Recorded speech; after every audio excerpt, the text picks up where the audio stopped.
নমস্কার সবাইকে। দক্ষিণে বঙ্গকন্যার চ্যানেলে তোমাদের সবাইকে স্বাগত। আজকে আরও একবার তোমাদের সাথে নিয়ে পৌঁছে গেছি নতুন একটা জায়গায়। আজকে আমি এসেছি ব্যাঙ্গালোরের অত্যন্ত জনপ্রিয় ও বেশ পুরনো একটি স্ট্রিট শপিং মার্কেটে। নাম হলো মালেশ্বরম মার্কেট। জায়গায় পৌঁছেই বাঙালির প্রথমেই দরকার হচ্ছে ভুরিভোজ। তাই খাবার সন্ধানে ঢুকে পড়েছি উডুপি গার্ডেনে। এটি ব্যাঙ্গালোরের ভীষণ ফেমাস পিওর ভেজ একটা ফুড জয়েন্ট। অর্ডার দিই চাইনিজ ভেজ রাইস।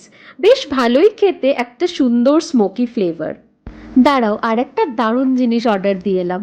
এই যে চলে এসছে গরম গরম পুরি সাগ্গু। সাগ্গু হলো লাউ আর আলুর একটা তরকারি, আর সাথে আছে ম্যান্ডেটরি নারকেলের চাটনি। আর প্লেটের মূল আকর্ষণ হলো বাঙালির গরম গরম ফুলকো লুচি। যদিও এগুলো আটার লুচি, তবে খেতে খুবই ভালো। এখানে বেশিরভাগ জায়গাতেই এরকম স্টিলের টেবিল থাকে, খাবার এনে দাঁড়িয়ে খেতে হয়। আর সার্ভিস এরিয়াতে আবার বসে খাওয়ার সুবিধাও আছে। সেখানে ওয়েটার তোমার টেবিলে খাবার পৌঁছে দিয়ে যাবে অল্প কিছু এক্সট্রা টাকার বিনিময়ে। চলো, খাওয়া দাওয়া হয়ে গেছে, এবার মার্কেটের দিকে যাওয়া যাক। যেহেতু আমি স্যাটারডেতে এসছি, তাই যথেষ্ট ভিড় আছে। রাস্তায় তো ভীষণ ভিড়, এদিক থেকে ওদিক হওয়া মুশকিল লাগছে আমার। আর আমি শুনেছি এটা নাকি এত বিশাল বড় মার্কেট। জানি না সবটা ঘুরতে পারবো কিনা, তবে যতটা ঘুরবো তোমাদেরকে সাথে নিয়েই ঘুরবো। চলো রাস্তাটা ক্রস করি আর ওই দিকটাতে যাওয়া যাক। এই দিকটাতে প্রচুর দোকান দেখতে পাচ্ছি। চলো এক এক করে দেখি দোকানগুলো। এই দিকটাতে আসতেই প্রথমে দেখতে পাচ্ছি শাড়ি দিয়ে জুতোর দোকান, ব্যাগের দোকান, জামা কাপড়ের দোকান, এমনকি জুয়েলারির দোকানও। চলো এই বড় মতো দোকানটায় অল্প ঢুকে দেখা যাক। এখানে সব কিছুই ওই 100 থেকে 250-র মধ্যে মনে হচ্ছে। কিন্তু ভাবনার বিষয় হলো কোয়ালিটি কিন্তু এখানে তেমন ভালো নয়। তবে এটা থ্রিফ্ট স্টোর বলেও কিন্তু মনে হচ্ছে না। থ্রিফ্ট অর্থে যেখানে পুরনো ইউজড জামা কাপড় বিক্রি হয়। আমি যদিও থ্রিফ্ট স্টোর থেকে কেনাকাটা সেরকম প্রেফার করি না। দোকানটা থেকে বেরিয়ে এসে এই ব্যাগের স্টলটা চোখে পড়তেই এখানে চলে এলাম। ওয়ালেটগুলো বেশ কিউট। ছোট্ট একটা ওয়ালেট নিলাম, কারণ সবসময় টুকটাক বেরোতে ছোট্ট একটা ওয়ালেট হাতে থাকলে ভীষণ সুবিধা। এখানে এসে দেখলাম ইউপিআইয়ের যুগেও এখনো মানুষের কত ওয়ালেটের চাহিদা, এমনকি আমারও। এগুলোর দাম ওই 100 থেকে 150-র মধ্যে, কোয়ালিটিগুলো বেশ ভালো। অনেক দেখাশোনা পরীক্ষা নিরীক্ষা করে শেষ পর্যন্ত ওই গোলাপি রঙের ওয়ালেটটাই নিলাম। ব্যাগের স্টলটা থেকে বেরিয়ে দুপা হেঁটে এগিয়েছি কিনা এই শাড়ি দিয়ে জামা কাপড়গুলোর দোকানের সামনেই জুয়েলারির এই দোকানটা চোখে পড়ল। ওই 2 সেকেন্ড মতো একটু দাঁড়িয়ে গেলাম। কিছুই নেওয়ার নেই, তবুও বুঝতেই পারছো আমরা মেয়েরা এসব দেখে চোখ ফেরাই কেমন করে। সামনের সপ্তাহে যেহেতু রক্ষাবন্ধন, তাই এখানে জায়গায় জায়গায় রাখি বিক্রি হচ্ছে প্রচুর ধরনের। চলো সামনের ওই আংটির দোকানটায় যাওয়া যাক। দেখতে পাচ্ছ ছোট্ট মতো আংটির দোকানটা, ওখানে। ও মা, কি সুন্দর না আংটিগুলো! দেখে মনে হচ্ছে পুরো ট্রেটাই তুলে নি। এগুলো সবকটাই ওই 100 টাকার মতো। তবে উনি বললেন যে দাম হয়তো ওই 10-20 টাকা মতো কমাবে। এই 4টে আংটির সেটগুলো বেশ ভালো লাগছে। তবে আংটি আমার আবার সেরকম পরা হয় না, তাই হয়তো নেব না। তবে তোমরা যারা ব্যাঙ্গালোরে থাকো চাইলে এখান থেকে নিয়ে যেতে পারো। বেশ ভালো সবকটাই। এনার আংটির কালেকশন ভীষণ ভালো, আর আংটির কোয়ালিটিও ঠিকঠাক, মানে ভালোই। ওই 4টে আংটির সেটগুলো তো আমার ভীষণ স্টাইলিশ লাগছিল। তার সাথে এথনিক ওয়্যারের সাথে পরার মতনও প্রচুর আংটি রয়েছে। আমি আসলে আবার আংটিতে সেরকম কমফোর্টেবল নই, ওই জন্যই আমার আর পরা হয় না আংটি। হাঁটতে হাঁটতে আরেকটা কথা জানানো দরকার মনে হলো, সেটা হচ্ছে মালেশ্বরম মার্কেটে কিন্তু এনারা জিনিসপত্রের দামগুলো ভীষণ ঠিকঠাক করেই রাখেন। তাই সেই পরিমাণে এনারা বার্গেনিং কিন্তু অ্যালাউ করেন না। এমনকি কোনো কোনো জায়গায় তো ফিক্সড রেট থাকে, ওনারা 1 পয়সাও কমান না। যেমন ওই ব্যাগের দোকানটায় উনি প্রথমেই বলে দিয়েছিলেন যে উনি টাকা কমাবেন না। তাই 100 টাকার ব্যাগটা আমি কিন্তু 100 টাকা দিয়েই কিনেছি। আবার কোনো কোনো জায়গায় তোমরা যদি কথায় কথায় বার্গেনিং করে কমাতে পারো সেটা তো খুবই ভালো। কিন্তু ম্যাক্সিমাম জায়গাতেই এনাদের দামটা এমনভাবেই ফিক্সড করা থাকে যে কমানোর দরকার পড়ে না, ঠিকঠাকই লাগে। যেমন এই দুলগুলোর দাম ছিল 20 থেকে 50 টাকা মতো। চলে এসেছি আরও একটা ব্যাগের দোকানে। ঢুকতেই এই ল্যাপটপ ব্যাগটা বেশ চোখে লাগলো। চলো অন্য ব্যাগগুলো একটু দেখে ওইটাতে ফিরে আসবো আবার। অন্য ব্যাগগুলোও বেশ ভালো, মানে এই দোকানটার প্রত্যেকটা লাইক মেনলি এখানে টোট ব্যাগই আমি দেখতে পাচ্ছি, আর প্রত্যেকটাই ঠিকঠাক কোয়ালিটির। তবে ওই যে দু তিনটে ল্যাপটপ ব্যাগ রাখা আছে না, এইগুলোর কোয়ালিটিগুলো কিন্তু সত্যিই ভালো। আর দামও কিন্তু মানে অন্যান্য অনলাইনে আমরা যেসব ব্র্যান্ড থেকে ব্যাগসগুলো দেখি সেগুলোর তুলনায় কিন্তু অনেক কম। চলো ওই ব্যাগটার দিকে আবার যাওয়া যাক। কোয়ালিটি ওয়াইজ এই ব্যাগটা বেশ ভালো লাগলো, ভেতরে অনেকগুলো খাপও আছে আর ল্যাপটপ সাপোর্টও প্রোভাইড করা আছে ভেতরে। দাম বললো প্রায় ওই 1550 টাকা মতো। আমার এখন অত বাজেট নেই যদিও, তাই হয়তো পরের বার এসে কিনবো। এই ব্যাগটার দুটো কালার আছে, একটা লাইট ব্রাউন শেডের আর একটা অল্প ডিপ ব্রাউন। এই দোকানটায় প্রত্যেকটা ব্যাগই আমার বেশ ভালো লাগলো, আবার আসবো আমি এখানে। আর এই ব্যাগটার দাম 450 টাকা, এটাও বেশ ভালো। চলো আরও একটু দুপা ঘুরে দেখা যাক মার্কেটটাতে। এখানে প্রচুর পুজোর সামগ্রী বিক্রি হচ্ছে, আর এই পাশটাতে চোখ যেতেই এত সুন্দর লাগছে, মনে হচ্ছে যেন চোখটা আমার ফ্রেশেন হয়ে গেল। চারিদিকে ভিড়ভাট্টার মাঝখানে এরকম এক ফালি সবুজ দেখতে পেলে কার না ভালো লাগে, তাই না? প্রচুর গাছ নিয়ে বসেছেন ওনারা। আর ওখানে প্রচুর ফুল গাছও আছে, তুলসী গাছ আছে, আরও ছোট ছোট বিভিন্ন গাছের স্যাপলিং। রাস্তার ওই পারটাতে একটা বড় জুয়েলারির দোকানে প্রচুর সাজিয়েছে, মনে হয় ওখানে কোনো ইনগরেশন বা কোনো পুজো চলছে, কি জানি কি ব্যাপার। আবার আরও দুপা সামনে এগোতেই আর একটা ব্যাগের দোকান চোখে পড়লো।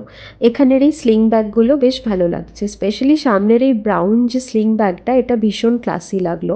আমি আসলে একটা বন্ধুকে গিফট দেওয়ার জন্য এইখান থেকে ব্যাগ দেখছিলাম, আর এই স্লিং ব্যাগটা আমার মনে হচ্ছে যেন ওর ভালোই লাগবে। এই ব্যাগগুলোর কোয়ালিটিও বেশ ভালো। আর এইখানে যে ভাইয়াটা আছে ইনিও বললেন যে দাম নেগোশিয়েট করবেন না, যা দাম তাই নেবেন। এই প্রত্যেকটা স্লিং ব্যাগই ওই 350 থেকে 450 টাকার মধ্যেই দাম। আর এই ছোটো ব্যাগগুলো 150 থেকে 200 টাকার মধ্যে। তো আমার ওই বড় স্লিং ব্যাগগুলোই নেওয়ার ইচ্ছা। প্রত্যেকটা ব্যাগেরই অনেক কটা করে কালার ছিল ওনার কাছে। তো সব কটা কালার দেখে ভালো করে পরীক্ষা নিরীক্ষা করে আমি গোলাপি রঙটা নিলাম, ব্রাউন কালারটা নিলাম না, কারণ কি ব্রাউন কালারটা অনেকেরই পছন্দ হয় না। তো হয়ে গেছে নেওয়া। পাশেই দেখলাম এখানে সোয়েটার বিক্রি হচ্ছে। সোয়েটার বলতে এখানে ব্যাঙ্গালোরে না কখনোই মানে খুব সোয়েটার পরার মতো শীত কিন্তু ওই বলতে গেলে জানুয়ারির দিকেই পড়ে, তাই সোয়েটার আমি আর সেরকম দেখলাম না। এইদিকে মাটিতে প্রচুর ঢালাও পরিমাণে অক্সিডাইজড জুয়েলারি বিক্রি হচ্ছে, আর পাশেই এখানে বিক্রি হচ্ছে হলুদ গুঁড়ো, লঙ্কার গুঁড়ো, আরও বিভিন্ন মশলার গুঁড়ো। চলো আর একটা বড় দোকান দেখতে পেয়েছি, এইটার ভেতরে ঢুকে দেখা যাক। ওমা, এখানেও ওই দোকানটার মতনই মনে হচ্ছে, সব কিছু ওই 100 থেকে 250 টাকার মধ্যে। প্রথমেই আমার ঢোকার সময়তে চোখ গেল এই ব্যাগগুলোর দিকে। ব্যাগগুলো বেশ ভালো, তবে এই সব ব্যাগের আমার এখন দরকার নেই। তো আমি চলে এলাম এই ক্লাচের সেকশনে। এই ক্লাচগুলো ভীষণ ভালো, শাড়ি টাড়ি পরলে তার সাথে একটা ক্লাচ হাতে নিলে বেশ মানায়, তাই না? এই ক্লাচগুলোর দামও উনি বলছিলেন ওই 300 থেকে 400 টাকার মধ্যে, এক একটা ক্লাচ এক এক রকম দাম।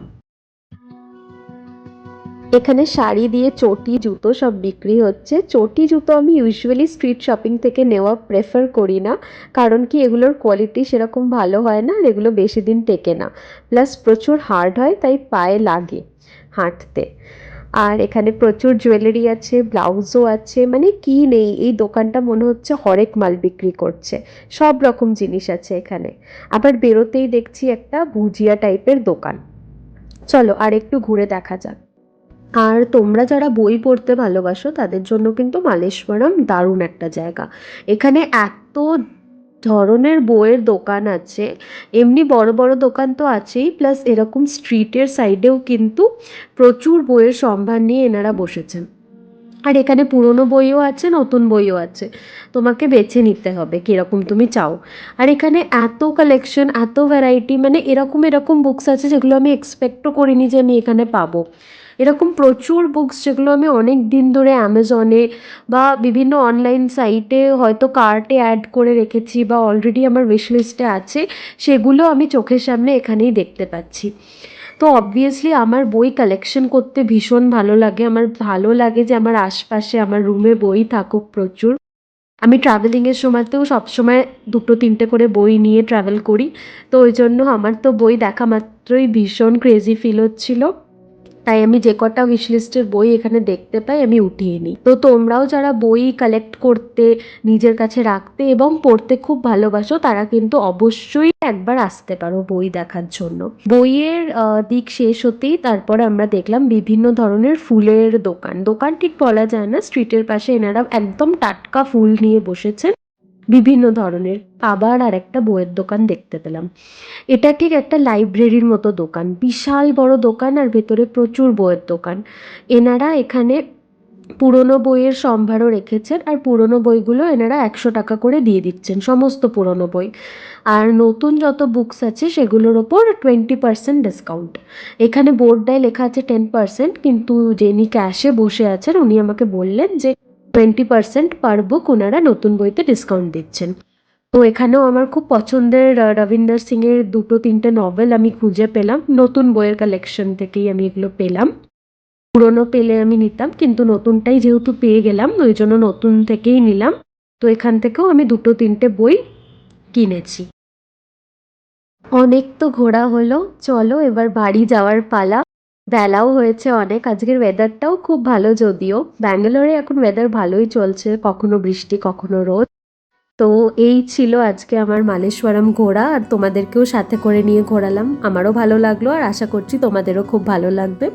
তোমরা যারা ব্যাঙ্গালোরেই থাকো তারা মালেশ্বরম হয়তো এসেছো, আর না এসে থাকলে আসতে পারো শপিংয়ের জন্য, মানে স্ট্রিট শপিংয়ের যারা ফ্রিক তারা তো নিশ্চয়ই আসতে পারো। এইটা নিয়ারেস্ট স্টপ মালেশ্বরম থেকে, মালেশ্বরম সার্কেল। এখান থেকে আমরা বাস ধরবো। এই যে চলে এসছে আমাদের বাস। আজকের ভিডিওটা তাহলে আমি এখানেই শেষ করছি। ভিডিওটা ভালো লাগলে একটা লাইক করে দেবে, শেয়ার করতে পারো, সাবস্ক্রাইব করবে আমার চ্যানেলটাকে, আর কমেন্ট করে জানাতে পারো আমাকে নতুন নতুন প্লেসেস আরও কোথায় আমি যেতে পারি ব্যাঙ্গালোরের মধ্যেই। তো খুব শিগগিরই দেখা হবে নতুন একটা ভিডিওতে। টিল দেন বাই সবাইকে।